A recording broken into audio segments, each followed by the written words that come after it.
A released video has shed more light on foreign military aid to ISIL Takfiri militants in Iraq.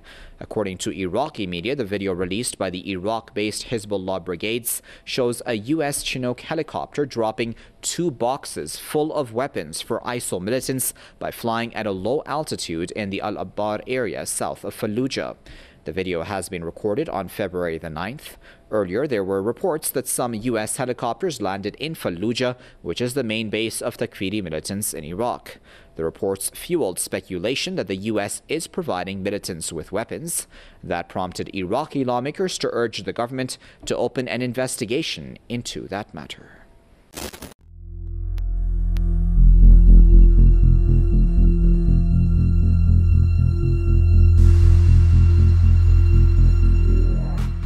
Check out these survival playing cards from Conflicted the Game. Not only can you use them as regular playing cards, they also have preparedness scenarios for you to discuss with your friends and family. It's one of the most affordable ways to get mentally and emotionally prepared, ready for what's about to come. That's conflictedthegame.com. Click the link below right now. Hey everybody, I'm Christopher Green. You're tuning into AMTV, Alternative Media Television. It is Thursday, February, and Greece is burning into a big pile of shit, and it's just awesome. The Eurozone is collapsing. The people of Greece are suffering, obviously, so it's on its way out. It's a Grexit, it's an exit, it's assured. It's not a 50% probability, folks. It's a 100% probability. But you know what? A lot of people aren't interested in that. They're more interested in ISIS at the moment. You know, the Israeli Strategic Intelligence Service or the Israeli Secret Intelligence Service. ISIS, ISIL, the new boogeyman that Obama is promoting.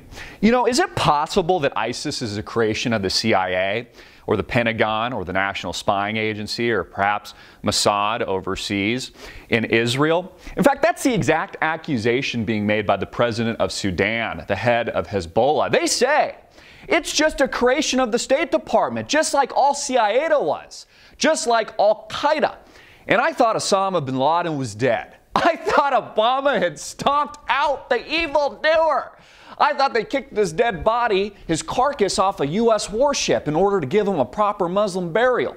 They didn't take a photograph. They didn't even do a tweet pic or send it out on Vine. Of course, there's no DNA evidence, not a shred of proof, even though it cost taxpayers the war post-George W. Bush era over $1 trillion+. Thousands of American lives, tens of thousands of people wounded on false pretenses. Remember, it was George W. Bush's WMDs, weapons of mass destruction, which turned out to be total bullshit, turned out to be a falsehood, turned out to be a lie. And you can't help but beg the question, what if ISIS is the same thing? It's Obama's equivalent of Bush's Al-Qaeda in weapons of mass destruction because it justifies a further war in the Middle East. In fact, isn't it curious how the first beheading of Jim Foley, the majority of the American public didn't want a war? They were over it. They were demanding a withdrawal, which was the promise of Barack Obama, only to switch their opinion. A recent CNN and CNBC poll says they now overwhelmingly support it because of the violence that's being portrayed in the mainstream media of ISIS. What started with kind of a docile beheading of Jim Foley has escalated and amplified to multiple beheadings on a Libyan beach of Coptic Christians, women being gang raped, children being slaughtered, people being thrown off of buildings.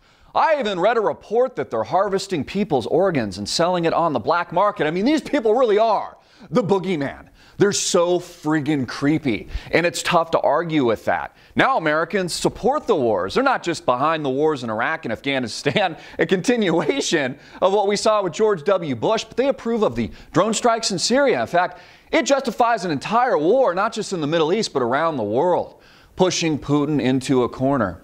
You know, what if the U.S. is just using ISIS, dropping them guns and weapons and funding them, etc., so that it fulfills their own effort, their own destabilization effort in this part of the world?